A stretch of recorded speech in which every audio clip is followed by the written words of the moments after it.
Welcome to our kind of first meeting as a class. I'm so excited to be your instructor this semester. I know that we'll have a fun time, and I look forward to getting to know each of you if I don't know you already, and to get to know you better if I do know you. This is a different course. It is not like any of the other courses that we teach in our program in some really important components. And so whether this is your first course in the program, and by the way, if this is your first course, welcome, welcome, welcome. Or maybe you've taken several courses, whichever category you're in, there's going to be some surprises. I hope good ones, but good or bad, they're going to be surprises. So let's talk through some of those so you're set up to have success. And so you kind of know how the moving pieces of the course work. So, one of the things that distinguishes this course from all other paralegal courses and from the vast majority of courses you would take at Collin is that we have pre-assignment quizzes. This was an endeavor that we took over because we found that some students were not being successful in the course, and we want everyone to be successful. This is material that every single person can be successful with. But we had some roadblocks in the way of student success, and Professor Wagner and I work really conscientiously to remove those roadblocks. And so these pre-assignment quizzes were born of that effort to help students learn what they need to know so that they can be successful in this course. But more importantly than being successful in this course is being successful as a legal professional. I always like to say, and I'm going to say it to y'all because some of y'all haven't heard this before, is it doesn't really matter what grade you get in this course. What matters is you leave this course with the knowledge that you need to be successful as a paralegal or possibly as an attorney if that's your ultimate goal. Um, this is the course more than any other that gets you to that successful spot because we are going to be preparing um, documents that would be exactly the same type of documents that you would prepare as a paralegal. I mean, everything is going to be the same. And as at the end of this course, you're going to have these gorgeous documents that you can put in your professional portfolio and show potential employers, and they will be wowed because they are going to be perfect, gorgeous, exactly the way they ought to look. You may not have the experience that another candidate has, but the other candidate may have icky looking documents. And so this is a way to distinguish yourself. So don't worry so much about whether you're getting an A or a B in the course. Focus instead on, am I learning the materials? If you don't learn it and you get the B on the assignment, you don't learn all of it, you get the B on the assignment, but then you learn it afterwards. Oh, now I see. I thought it was this way, but it's really this way. Success. Because the important thing is, on the day that you leave this course, you have all the information. Doesn't really matter what point you got it. The important thing is that you've got it and you have that material. Anyway, so going back to what I was talking about before, we have these pre-assignment quizzes that are designed to let you know when you have enough information to be ready to take on the assignment. These pre-assignment quizzes function in two ways. One is they are a quiz in the class, so they will count towards your overall grades. But the more important function is they let you know when you're ready to do the assignment. If you are missing a lot of questions on the pre-assignment quiz, you're not ready. You haven't picked up the material from the lecture. Now, the pre-assignment quizzes are I'll say very, but the vast majority of the questions are very easy. If you've been watching and taking careful notes during the quizzes, you'll do well. The vast majority of students pass these quizzes on the first or second attempt, oftentimes with perfect scores on the first attempt. But if you happen to need a second try or a third try or a fourth try or even a fifth try, you have those opportunities. You have up to 5 tries on it. So don't feel stressed, but also don't waste your tries. Don't just think, well, I can wing it. Maybe I've worked as a legal professional someplace else. Please don't do that because we treat this course like a law firm. And the way we do things at this law firm are probably a little bit different than the way you do things at another law firm. It doesn't mean your other law firm is incorrect. It doesn't mean we're incorrect. It's just different strokes for different folks.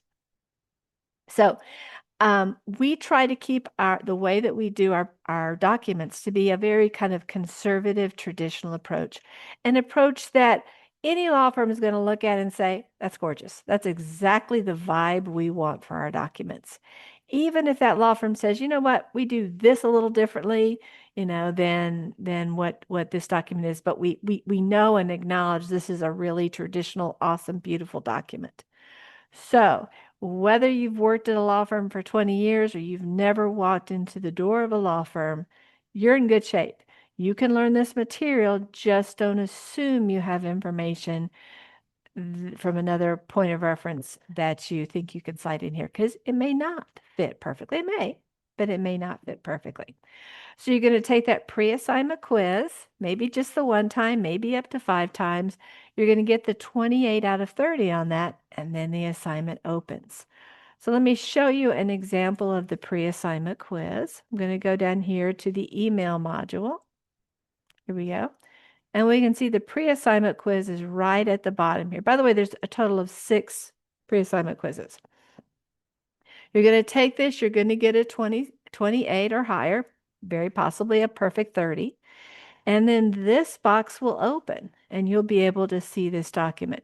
You can't click on this until you're successful in the pre-assignment quiz. Now you may be thinking, well, gosh, maybe I won't be successful in the quiz. First of all, yes, you will. These questions are not hard. They're straight from the video. There's nothing hidden here. It's all available for you. But let's say for whatever reason, it's just not clicking for you. Come to my office hours. You come to my office hours, and you and I will find every single one of those answers. So there's a plan A, which is what 95, maybe 100% of students will do. But if you want to, you can come to my office hours and we will get it done together. So there isn't a problem with getting access to the assignment. You will have that, assuming, of course, that you plan your time appropriately to be able to do that. Okay, so you'll do the assignment here, you'll submit it. And then when I grade it, and I grade these within the week so that you'll be able to have the feedback from the first assignment before you have to submit the second assignment. So I will give you feedback when I have the assignment graded. And of course, the number is useful, but more importantly than the number is what did I get right? What did I get wrong? What do I need to work on? The comments are what I hope that you'll focus on because that's what's going to let you create more beautiful documents next time. There's an evolution in this process. You'll see in the first couple of documents, I don't take a lot of deductions because I know you're learning and you can't get everything right the very first time you try something. But as we progress in the semester, some of those things I made comments on during the first assignment start resulting in deductions. Well, if you don't read my comments, you won't know, oh, I needed to fix that because it didn't affect your grade initially. So keep that in mind. Pour over the comments. And I would encourage you, in addition to looking at the comments that you yourself got, you also look at the generic comments that I provide. I'm going to show you an example of that just so you have a point of comparison. To that, I have to leave student view for a second. I'm going to pull up an example of, and this, we'll go to one a little bit later on in the course. We'll look at the comment codes for the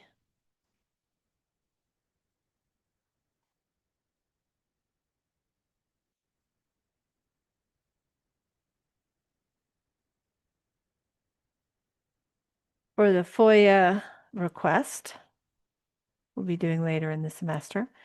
And you'll see I've identified common errors that people make on these assignments, and I've attributed to them a number. So I will type onto your document, say the number 3, if you happen to center the date of your letter.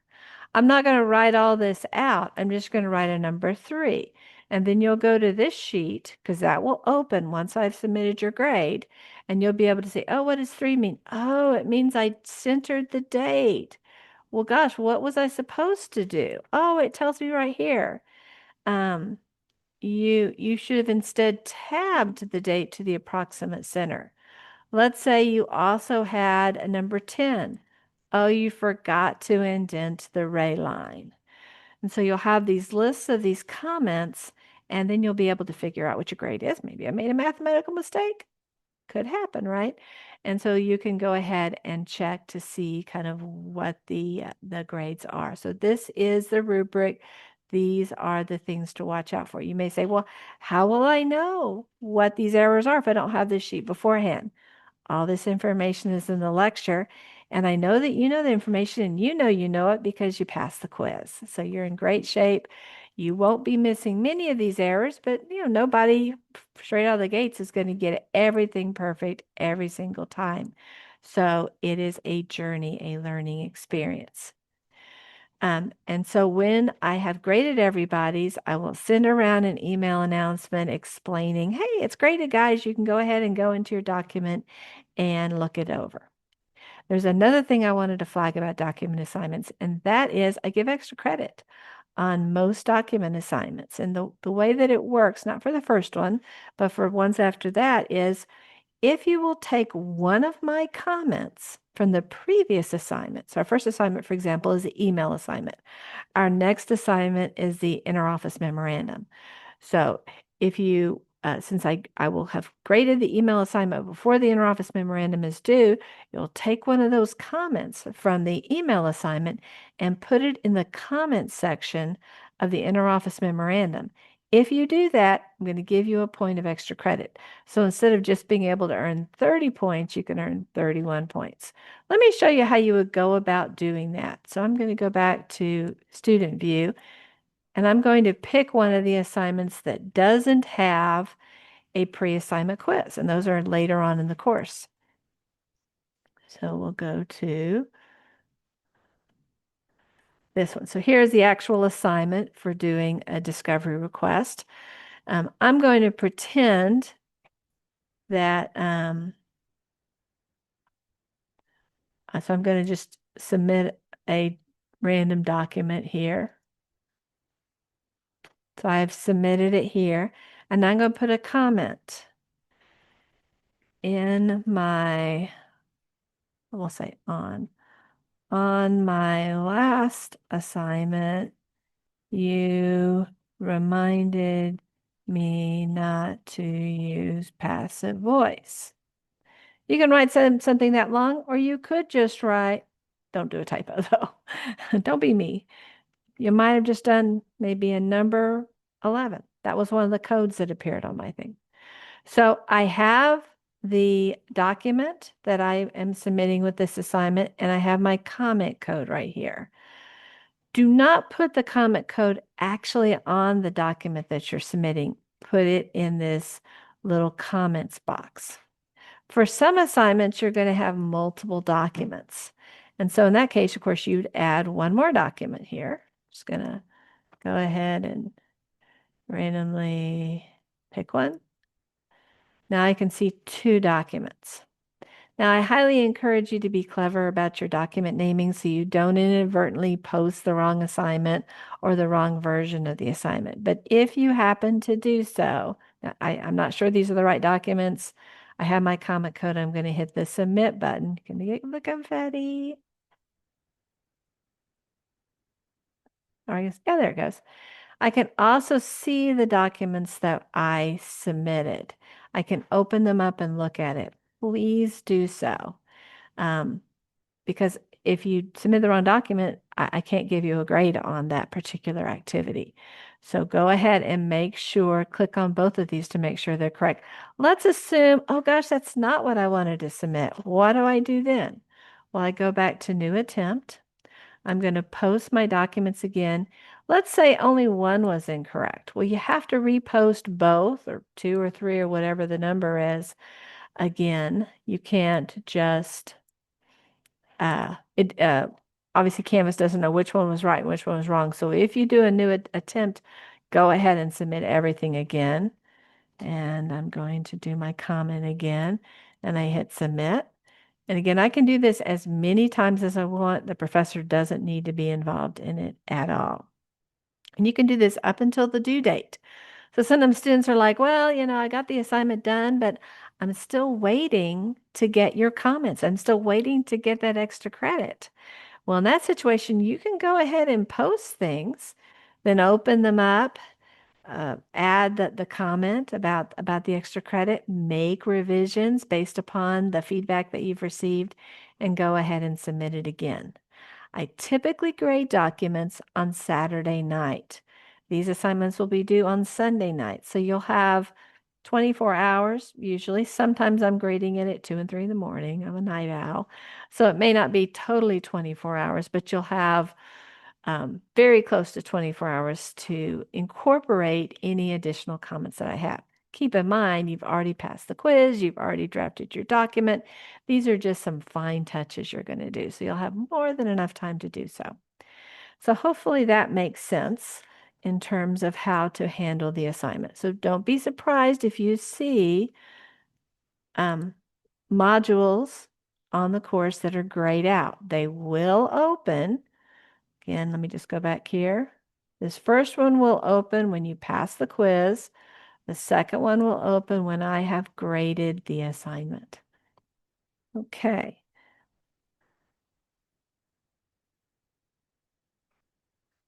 Let me remind everyone about Grammarly. As a Collins student, you have access to Grammarly. It's free and it is tremendously useful for this class. I highly, highly, highly encourage you to use it. If you don't lose it, you are giving away points. Almost everyone in this class who doesn't use Grammarly loses points because they didn't use Grammarly. Not only will Grammarly raise your grade, it will save you a lot of time. So keep that in mind as you are working on things. Let me show you how you can go about downloading Grammarly. You just go to collin.edu. In the search bar, just type in Grammarly.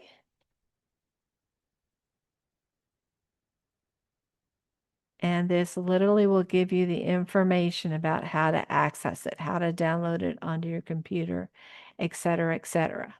It's not cheating. There's nothing, I want you to do it. So please do it for this class. Grammarly is especially useful to help you avoid and to correct passive voice.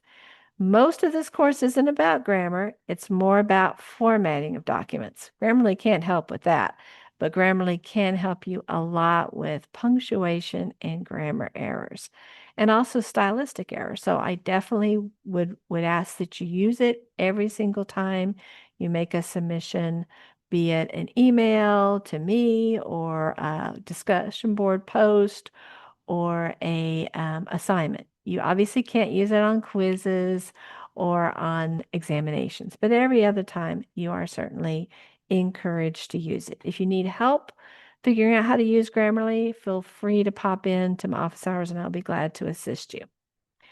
For those of y'all that are taking my other classes, some of my classes I drop lots and lots of grades. This class, no grades drop.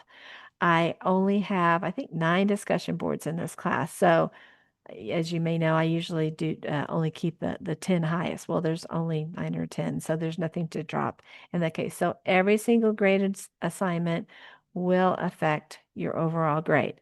But there are lots of assignments. So if something happens and you just can't submit something, it's not the end of the world. You can absolutely still pass the course. And if you miss a deadline and you want me to just look over your document and tell you what score you would have earned if you had submitted it by the deadline, I am delighted to do that. I'm delighted to give you exactly the same comments that I would have given you if it had been for credit. Naturally, the deadline's the deadline, so I'm not going to be able to submit a grade for you if the assignment is late. But again, hopefully what you're focused on is learning the material versus focusing upon the grade. Going back to the pre-assignment quiz, there's one more thing I want to talk about. I said before that I am delighted and to help you be successful on the quiz. We have Zoom hours this semester. Those are my office hours. And so it's super easy to pop into my office hours. I have office hours in the morning, the afternoon, and in the early evening. So I'm available whenever kind of you need me from that perspective.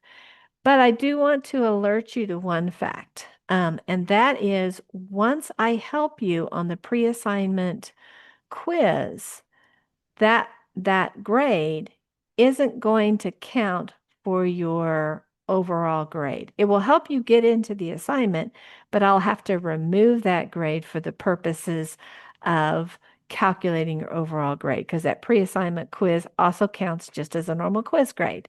And so what I'll do when you get to that point is I will give you a quiz grade of 31. It's not possible to get over 30, so that will be my knowledge. Okay, this quiz and all quizzes after that for this student I can't count. So be sure to get as high grade as you can before you meet with me, and that way your overall grade will be helped. It's just something to keep in mind. Let's talk a little bit about HonorLock. We are using HonorLock this semester. Some of y'all are like, oh, I hate HonorLock. I promise you, I hate HonorLock more than you do because I have to go through all of those videos. Yeah. So, whatever your feelings are about HonorLock, I hear you. I feel you. I am right there with you. It consumes hours and hours and hours and hours and hours of my time. So, but the reality is, it's the only product Colin offers. And honestly, the other products out there are quite a bit more expensive. So it's probably not going to change in the short term, and it certainly won't change over the summer. So we all got to kind of suck it up and do what we need to do. So everybody uses HonorLock except for one category. If you are an Access student and your restrictions are incompatible with HonorLock, the access office will and I will work together and we will absolutely meet your restrictions. If you don't know what access is, don't worry about it. It's not something that if you don't know about it, you don't have to worry about it. Everyone else will use HonorLock. Now you may be thinking to yourself, I don't want to use HonorLock, or my computer was made in the Stone Age and I don't think HonorLock will work on it. No worries. We have plans, computers you can use where HonorLock can't take any of your personal information or anything like that. So the privacy and the security issues we've got figured out. Just be sure to reach out to me in those first 2 weeks of the semester so you and I can talk through how to use HonorLock in a way that makes you comfortable to the extent HonorLock is comfortable. That's just kind of what we need to do. And so you'll be ready to be successful on that HonorLock examination. So one of the feedbacks that I've gotten from students is that HonorLock can feel intimidating. Tests are somewhat intimidating. That's just kind of the nature of the beast. But sometimes when you're dealing with something you're just not quite familiar with, not knowing the rules of the road can feel uncomfortable. So I've addressed that issue this semester by adding some information to to my syllabus, and also I've put this information on Canvas to kind of go through what the expectations are with HonorLock. I've put this is the language in the syllabus, but it's identical to the language that you'll find on Canvas. Some things that people oftentimes miss out on, probably these are the big ones, number one and number two. Your testing location needs to be pristine. No papers, no books, no signs on the walls. You need to think about where you're going to go. And you're probably going to have to spend 3, 4, 5 minutes taking all those books and putting them somewhere else, or all those notes. If you've got a picture on the wall, go ahead and take that down or flip it over or whatever you want to do. It's going to take a few minutes to get your space exactly right. Or maybe you'll want to do it at the kitchen table where there's nothing there anyway.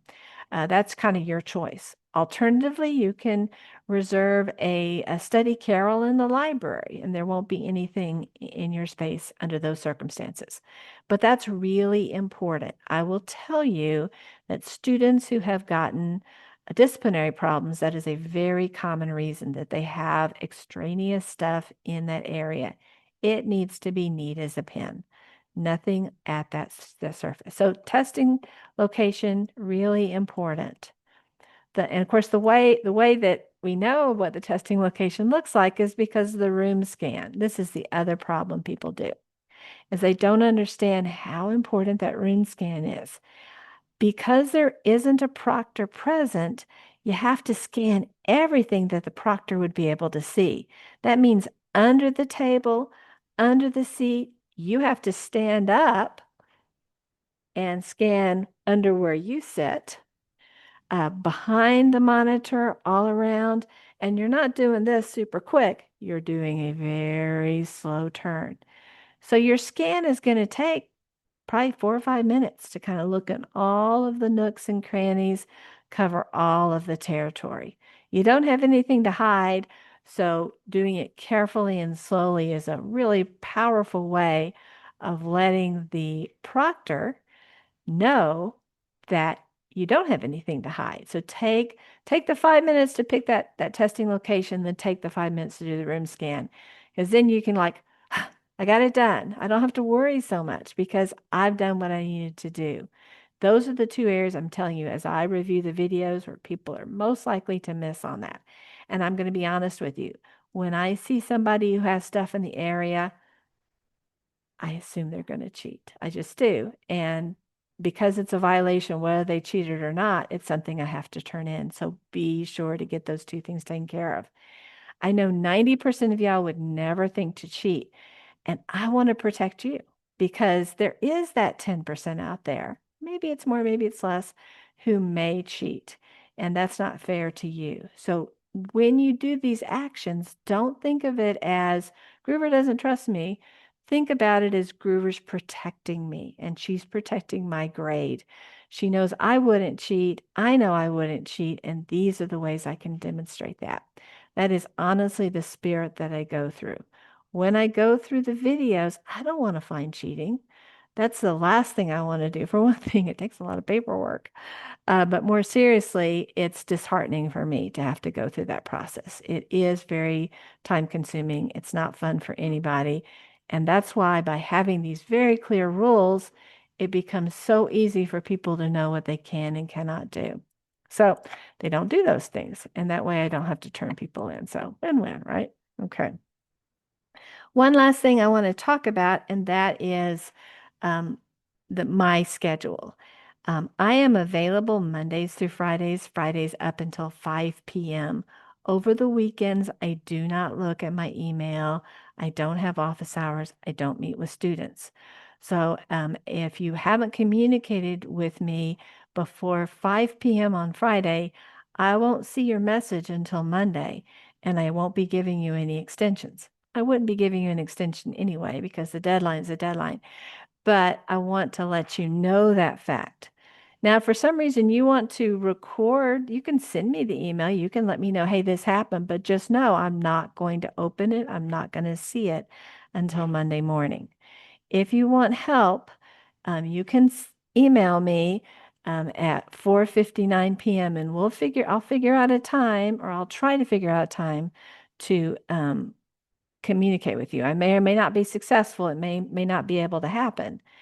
If you will email me by noon on Friday, yes, I will be able to meet with you. In fact, I have office hours at noon on Friday. So just pop in. Don't even send me the email. Go ahead and pop into my Zoom meeting and we'll get it squared away.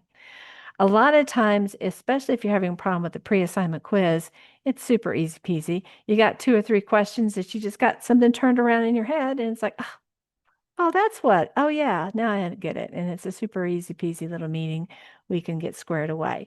So make sure you've passed the pre-assignment quiz, ideally by Wednesday, but certainly by noon on Friday. That way you don't have to worry about passing the quiz. You can go right into the assignment and get that done.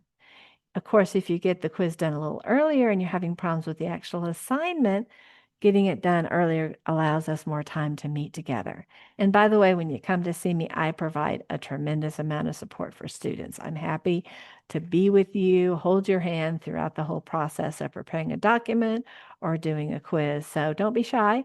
Many times students will come once and then they're sold, oh, I'm going to come every week, which is great. I would be honored and delighted to work with you at that point. I know I'm running super, super long, so I'm just going to go over my list, make sure I've talked about everything I want to talk about.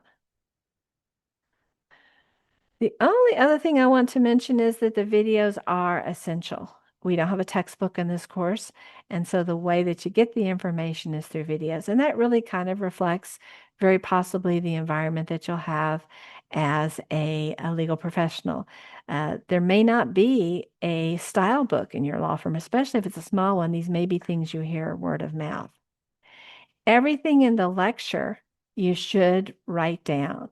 And so this is going to involve you having paper and pen handy or your laptop ready to go. If you'll see that I'm working from a Microsoft Word document and I will put it on the screen.